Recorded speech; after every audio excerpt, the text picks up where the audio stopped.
Hello students, how are you all? I am hoping that you all are safe and fine. You all are at home because this is the best way to keep ourselves away from the corona. So yes, our topic acids, bases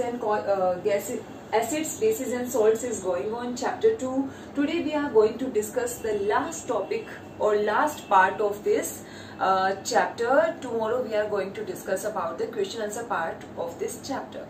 So yes, day before yesterday we started topic salt, which is very important in this chapter, and then same day we had discussed about the common salt too, and yesterday we had discussed about the salts which are made from the common salt. Now next salt which we are going to discuss is bleaching powder. It is also called as chloride of lime. Somewhere it is written chlorine of lime and somewhere it is written chloride of lime. It is chloride of lime. Okay, now its chemical name is calcium oxychloride and the chemical formula is CaOCl2. Actually, this is formed by a special kind of process known as Heisen-Clever method. Okay, so this is an apparatus for the Heisen-Clever method which you should not do. आपको ये करना नहीं है, just for an imagination आपको clear हो कि ये बना कैसे है. I made this, लेकिन ये आपके सिलेबस में नहीं है, आपको करना नहीं है. ठीक है, तो यस, इसमें क्या होता है कि हमारा raw materials for formation of this bleaching powder is slaked lime, calcium hydroxide and chlorine gas. ये चीजें हमें चाहिए होती है जिससे हमारा ब्लीचिंग पाउडर बन जाता है. तो यस, इसमें क्या करेंगे, हमारे पास 4 cylinders are there which are made up of the iron. यहाँ पे क्या है, स्लेक्ट लाइम डालेंगे, यहाँ से क्लोरीन ऐड हुई, they both combine together to form the bleaching powder. Actually क्या होती है इसमें रिएक्शन, स्लेक्ट लाइम आपको पता ही है, calcium hydroxide is the slaked lime. When it reacts with chlorine gas, आपको हमेशा नेम जरूर लिखनी है, chlorine gas, and this is slaked lime, or you can say calcium hydroxide. Yes, when these two reacts, they will form calcium oxychloride, which is actually our bleaching powder, along with the production of water. ये है calcium oxychloride या bleaching powder you can write. So this is the way you can form, by which you can form the bleaching powder. ठीक है, so this is our bleaching powder. What do you mean by bleaching? हम जब से bleaching बात कर रहे हैं, bleaching का मतलब क्या होता है? Bleaching is the process to decolor the colored clothes. Bleaching एक ऐसी प्रोसेस है जहाँ पे हम किसी भी कलर्ड क्लोथ को डीकलर करने का, यानी कि व्हाइट कलर में चेंज करने का काम करते हैं. तो इसके लिए हमारा ये एजेंट काम आता है. Now next one is the properties of this bleaching powder. Properties क्या है?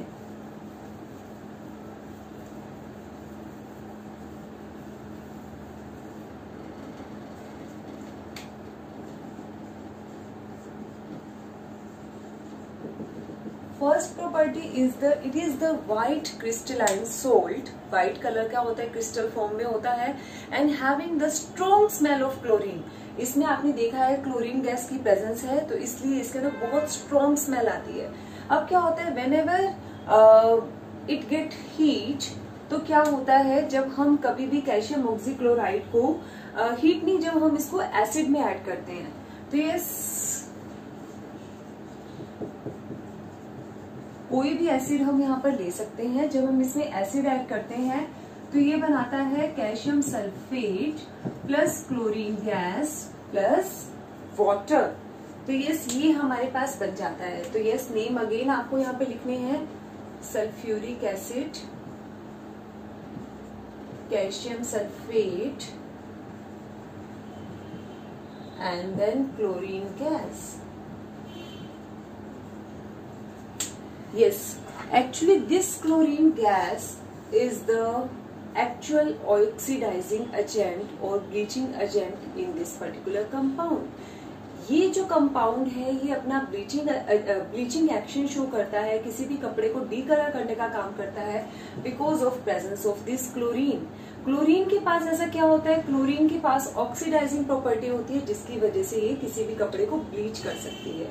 ठीक है, नाउ अब हमारे पास ये आता है कि पहले मैंने क्लोरीन को कंबाइन करके ये बनाया, ब्लीचिंग पाउडर बनाया, फिर उसी क्लोरीन को यूज किया। डायरेक्टली भी तो मैं यूज कर सकती थी but it is very difficult to carry and handle the chlorine gas as it is. अगर मैं इसको अकेले को अगर हैंडल करने की कोशिश करूं, स्टोर करने की कोशिश करूं तो इट इज वेरी डिफिकल्ट, तो हम उसको यूज भी नहीं कर पाएंगे। तो just to bind this chlorine we are forming this baking powder. Baking powder बनाने का सिर्फ एक ही मकसद है कि हम इस क्लोरीन को थोड़े टाइम के लिए बाउंड कर सकें और जब भी हमें रिक्वायरमेंट हो हम तब इसको यूज कर सकें। तो हमें इसके लिए एक एसिड की जरूरत होगी ब्लीचिंग एक्शन के लिए। ठीक है, so yes, this is our bleaching powder. Now last topic of this particular salt is what are the uses of this bleaching powder. First one use तो बताने की जरूरत ही नहीं, हम जब से डिस्कस कर रहे हैं, किसी भी कपड़े को ब्लीच करने का काम करता है, उसको डी कलर करने का काम करता है। उसके ये अलावा क्या करता है, ये ब्लीच कर सकता है वुड पल्प पेपर इंडस्ट्री में।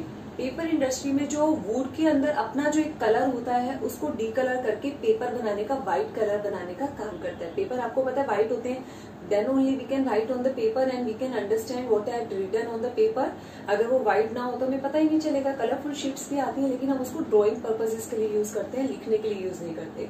लिखने के लिए उसका व्हाइट होना जरूरी है, व्हाइट होने के लिए उसको ब्लीच होना जरूरी है, और ब्लीच कौन करेगा, ये bleaching powder. Now next we can use disinfecting drinking water. हम जो हमारा पीने का पानी है उसको डिसइंफेक्ट करने के लिए भी इसको यूज करते हैं। स्विमिंग पूल में भी हम इसको यूज कर सकते हैं क्योंकि इसमें क्लोरीन है, तो क्लोरीन के सारे यूजेस यहाँ पर भी आ जाएंगे। और ये अपना ऑक्सीडाइजिंग नेचर का है, तो ये बहुत बहुत बहुत सारी इंडस्ट्रीज में यूज होता है। तो यस बेटा, बेसिकली इसका ब्लीचिंग एक्शन और जो क्लोरीन के सारे यूजेस हमने लास्ट वाले प्रोसेस में कल किए थे वो सारे के सारे यूजेस इसमें आ जाएंगे। So this is about bleaching powder. Yes students, now our next salt is plaster of Paris, जिसको हम POP भी बोलते हैं। POP सुनने से कुछ याद आया? Yes, we are doing our false ceiling of the home with the help of this POP।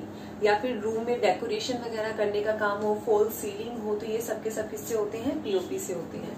इसका केमिकल नेम क्या है, कैल्शियम। ये तो हम जो करते हैं POP, ये तो कॉमन नेम है, जर्नल नेम जो हम आम लैंग्वेज में बोलते हैं, but chemical it is known as calcium sulphate hemihydrate. Hemi means half, calcium sulphate hemihydrate, hydrate means water.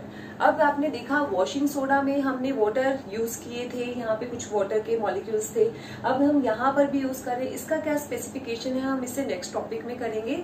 So yes, ये हमारे पास है। एक्चुअली इसको प्लास्टर ऑफ पेरिस क्यों बोला जाता है, पेरिस? एक्चुअली क्या होता है कि first time it was discovered, it was formed with the help of the gypsum in the Paris only. ये सबसे पहले जिप्सम की हेल्प से बनाया गया था पेरिस में, इसलिए इसको प्लास्टर ऑफ पेरिस बोला जाता है। How it can be formed, इसका प्रिपरेशन कैसे होगा? प्रिपरेशन के लिए हमारे पास रॉ मटेरियल जो चाहिए दैट इज जिप्सम। जिप्सम का फॉर्मूला होता है कैल्शियम सल्फेट डेकाहाइड्रेट, डेका नहीं मीन्स डाइहाइड्रेट, सॉरी। तो यस, ये हमारा जिप्सम है और इसको हमें हीट करना पड़ता है।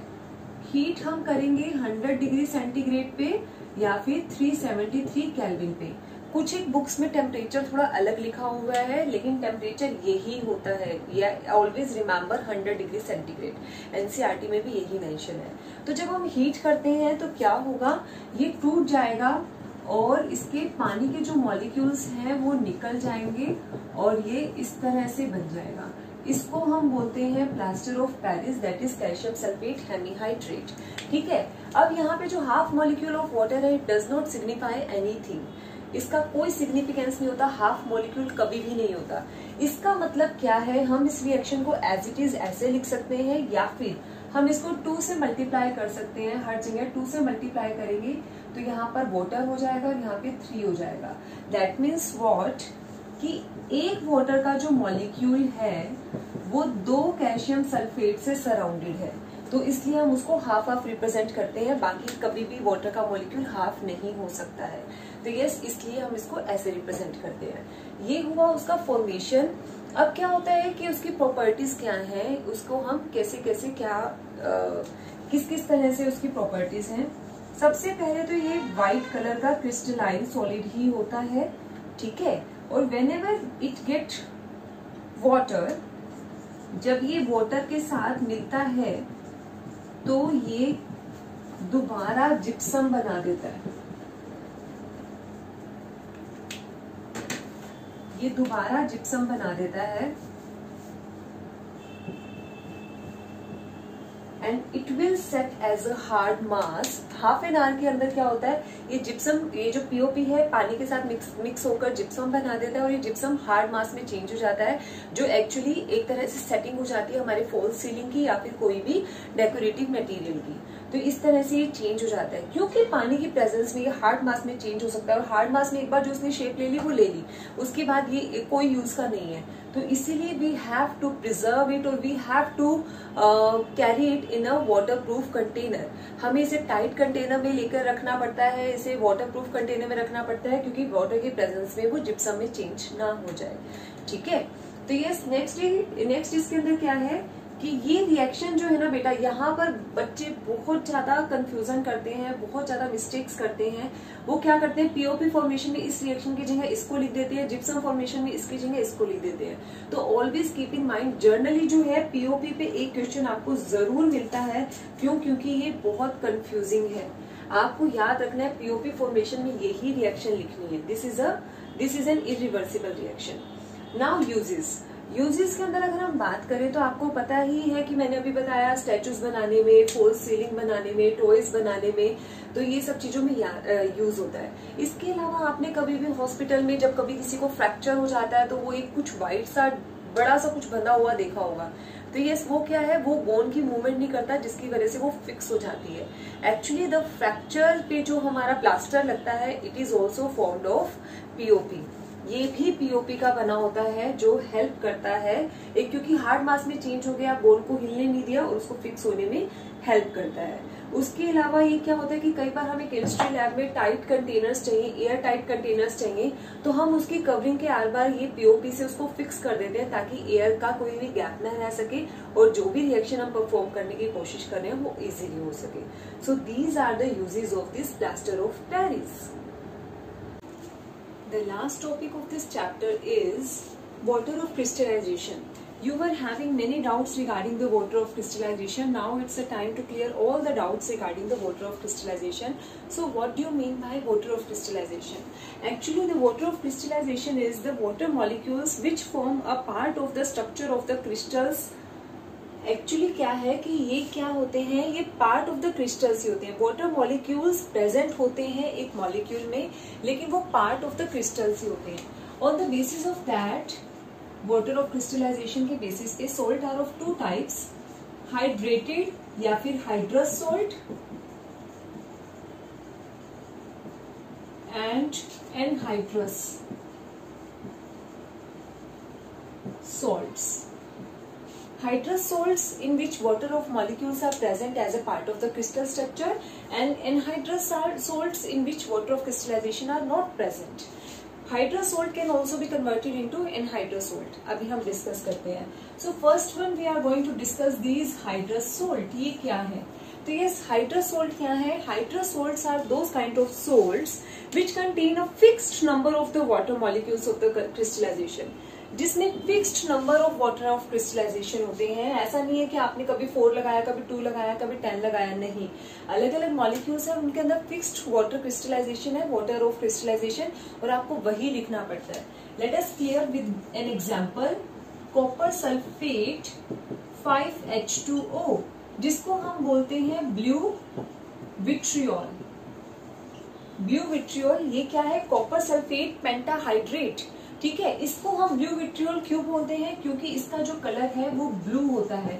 And in this we can clearly see that कि copper sulphate is surrounded by the 5 water of crystallisation. ये वाटर ऑफ क्रिस्टलाइजेशन क्या होते हैं कि ये पार्ट ऑफ द स्ट्रक्चर होते हैं। If water of crystallisation as a dot present, dot के साथ अगर पानी के मॉलिक्यूल प्रेजेंट है, that does not think that this copper sulphate is wet, ये गीला है क्योंकि इसमें पानी है। नहीं, ये पानी जो है ये उसके स्ट्रक्चर का पार्ट इस तरह से बन चुके हैं कि अब ये फ्री नहीं है उसको गीला करने के लिए। They are not free, that means the salt is completely dry. एक तो बच्चों को ये कंफ्यूजन सबसे ज्यादा होती है। कॉपर सल्फेट में ये जो पानी के मॉलिक्यूल्स हैं ये उसको गीला नहीं कर रहे हैं, ये उसके पार्ट ऑफ द स्ट्रक्चर है। That means the salt is completely dry अगर हम उसको टच करते हैं। ठीक है, ये जो पानी के मॉलिक्यूल है उसको स्ट्रक्चर देते हैं और कई बार उसको कलर भी देते हैं, जैसे उसके इस केस में पर्टिकुलर दिया हुआ है। ये 5 वाटर मॉलिक्यूल्स हैं, तब तक इसका कलर ब्लू है। As we are giving heat to this molecule, जैसे ही हमने इस salt को heat दिया, it will dissociate into copper sulfate and 5 water molecules will release out. अब जो ये copper sulfate है ये anhydrous बन गया, ठीक है। और anhydrous बनने के बाद अब ये क्या है, व्हाइट कलर का हो गया। जैसे ही वाटर ऑफ क्रिस्टलाइजेशन इसमें से निकले इसका कलर भी निकल गया। That means in water of crystallisation ने ना कि इसको सिर्फ स्ट्रक्चर दिया था, शेप दिया था, बल्कि कलर भी दिया था।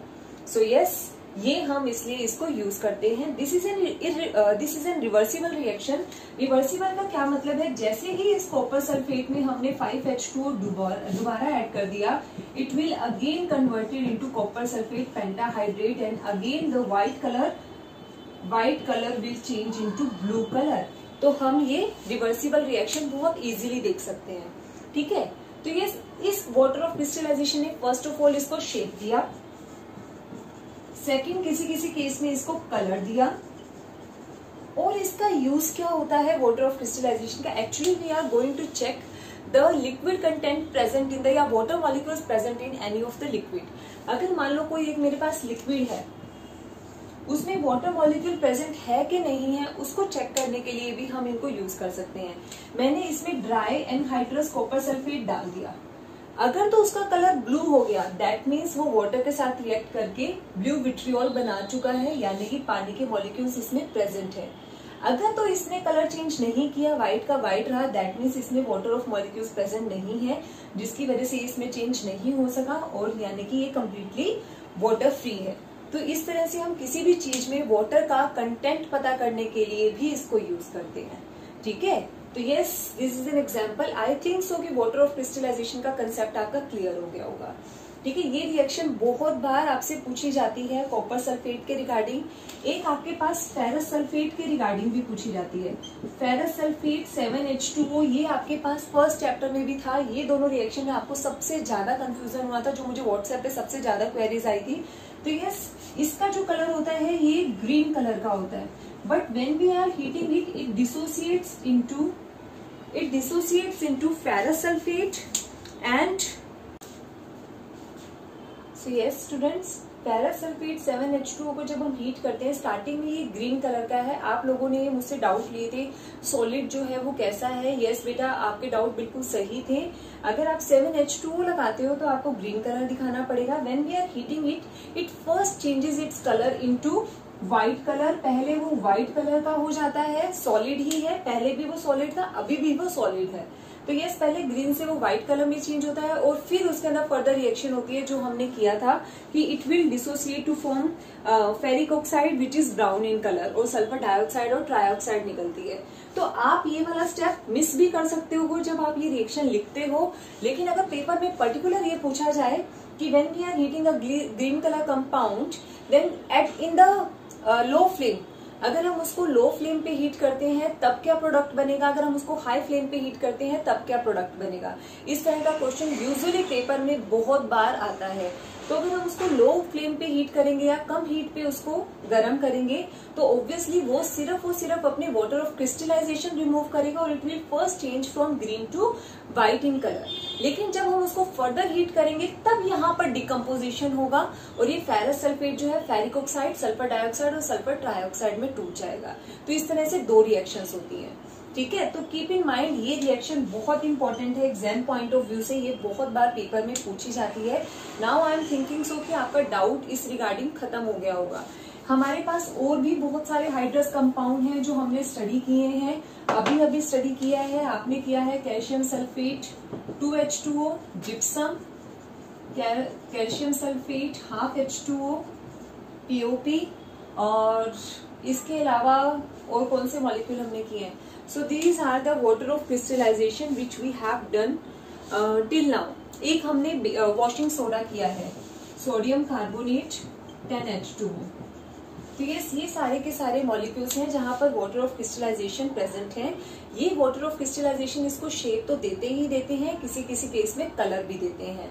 तो यस, हमें जब भी हम रिएक्शन दिखाते हैं लो फ्लेम पे हमेशा सिर्फ वाटर ऑफ क्रिस्टलाइजेशन रिमूव होता है, और हाई फ्लेम करने पे इसमें फर्दर डिकम्पोजिशन होता है, थर्मल डिकम्पोजिशन, और ये फेरिक ऑक्साइड और सल्फर डाइऑक्साइड में टूट जाता है.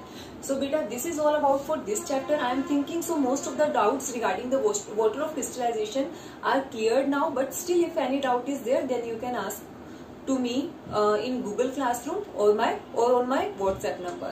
Thank you.